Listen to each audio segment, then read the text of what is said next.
ओम श्री हरि श्री परमात्मने नमः। साथियों, आपका एक बार फिर से सारस्वत ग्रंथ दर्शन चैनल में स्वागत है।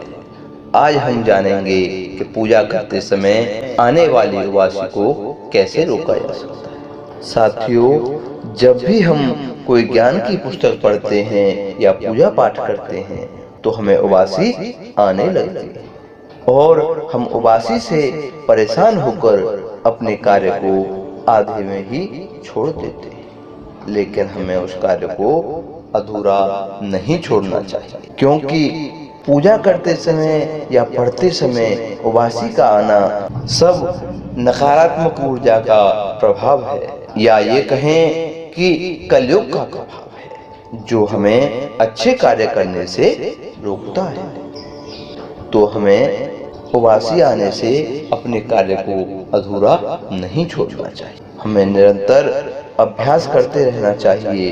कुछ दिन बाद उबासी आना अपने आप कम हो जाएगा। उबासी को रोकने के उपाय।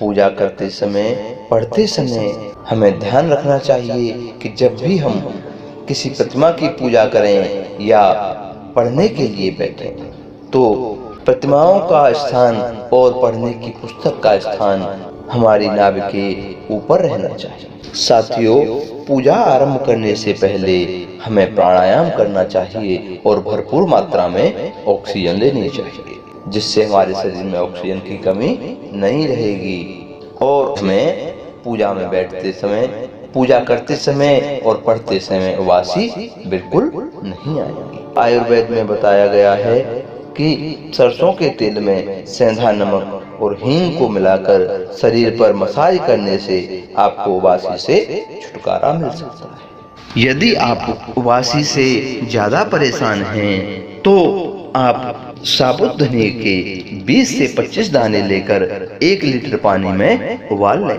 और पानी के ठंडा होने पर उस पानी से मुंह धोया करें। ऐसा कुछ दिन तक करने से आपको उबासी की समस्या से सदैव के लिए छुटकारा मिल जाएगा। और हाँ, उबासी से तुरंत फायदे के लिए आप पूजा में बैठते समय या पढ़ाई करते समय अपने मुंह में 1 लौंग या इलायची डाल लें। उसके बाद आपको उबासी नहीं आएगी। साथियों, जानकारी पसंद आए तो वीडियो को लाइक करें तथा ऐसी अन्य जानकारी पाने के लिए हमारे चैनल को सब्सक्राइब करें। ओम श्री हरि श्री परमात्मने नमः।